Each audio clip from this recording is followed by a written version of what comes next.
100 millions d'habitants, 100 millions d'habitants dans toute l'Afrique en 1900. À l'époque, l'Europe, c'est 400 millions, grosso modo.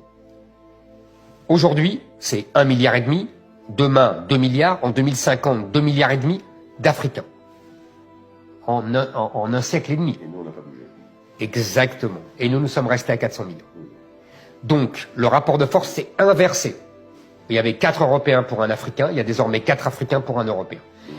Dernier élément, quand il y avait 4 Européens pour un Africain, qu'est-ce que nous avons fait? Nous avons colonisé l'Afrique.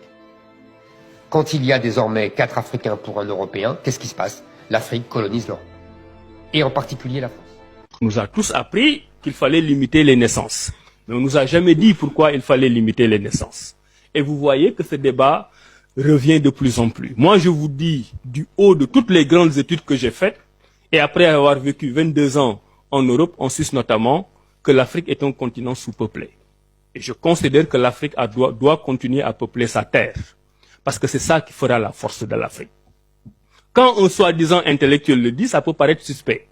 Parce que on a l'impression de sortir du moule.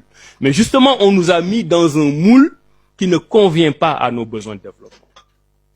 Moi, jeune, je me demandais toujours, mais pourquoi les Européens ont réussi à nous coloniser? Parce que bon, on voit toujours l'Afrique. C'est des grandes surfaces, on voit toujours beaucoup de population. Et on pouvait se dire, mais comment ces gens-là peuvent faire 3 000, 4 000, 5 000 kilomètres venir en minorité et nous développer? Il y a une dimension qui ne sort pas dans nos livres d'histoire. Mais en 1900, il y a un siècle, en Afrique, on était 140 millions. Que 140 millions. C'est presque la moitié de la population du Nigeria actuellement. Et c'est toute l'Afrique. On n'était que 140 millions. Et en 1900, la toute petite Europe était à 420 millions d'habitants. Ça, il faut le raconter à vos enfants pour qu'ils comprennent que ce n'est pas parce qu'on était faible et paresseux. Parce qu'on avait une puissance démographique dans un petit territoire qui était en conquête. Ils étaient 420, on était 140 millions. Donc en 1900, l'Europe était 3 fois plus peuplée que l'Afrique. Maintenant, si on fait une projection, dans une génération, en 2050, nous serons 2,5 milliards. Bravo, moi je fais partie de ceux qui applaudissent. Bravo. Et l'Europe sera à 525 millions d'habitants. On sera 7 fois plus nombreux qu'eux. Maintenant, pourquoi il y a ce discours européen sur la limitation des naissances?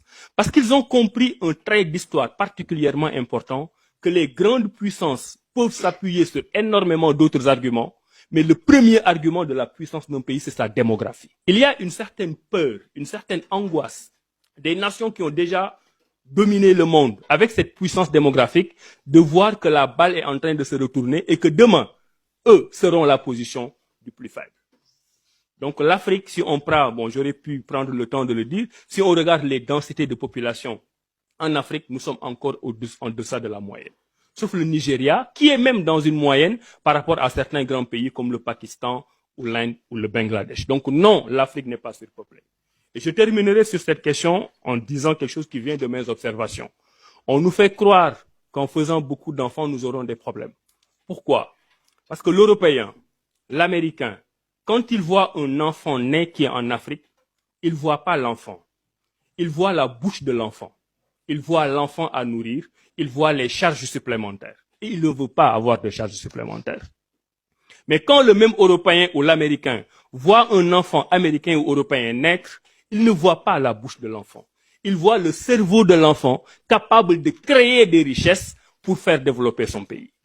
Donc l'enfant africain est une bouche, l'enfant américain ou européen est un cerveau capable de créer des richesses. C'est à nous de changer ce paradigme pour dire que nous pouvons être pauvres et être en manque de moyens, mais nous voyons en nos enfants des potentiels qui régleront les problèmes de demain.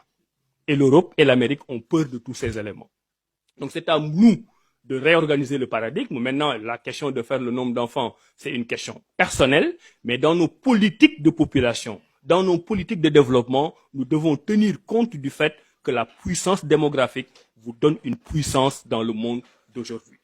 D'ailleurs, si vous prenez les critères de classification des pays dans le monde, avec les pays développés, les pays en développement, les pays les moins avancés, ce sont des pays comme le Sénégal, qui sont relativement pauvres. Le critère démographique joue un rôle tellement important que si vous êtes au-dessus de 75 millions d'habitants, quel que soit votre niveau de pauvreté, on ne peut pas vous classer dans la catégorie des pays les moins avancés. C'est le cas du Bangladesh, par exemple, qui aurait le même niveau de vie équivalent au Sénégal. Mais puisque c'est une puissance démographique qui a plus de 75 millions d'habitants, on voit le potentiel démographique qui est totalement antinomique avec l'idée d'un PMA. Et ceux qui font ce classement le savent. Donc il faut que l'Afrique sorte de ce paradigme. Il nous faut une transition démographique pour qu'en 2050, on ait nos 2,5 milliards d'habitants et qu'on domine ce monde. C'est possible.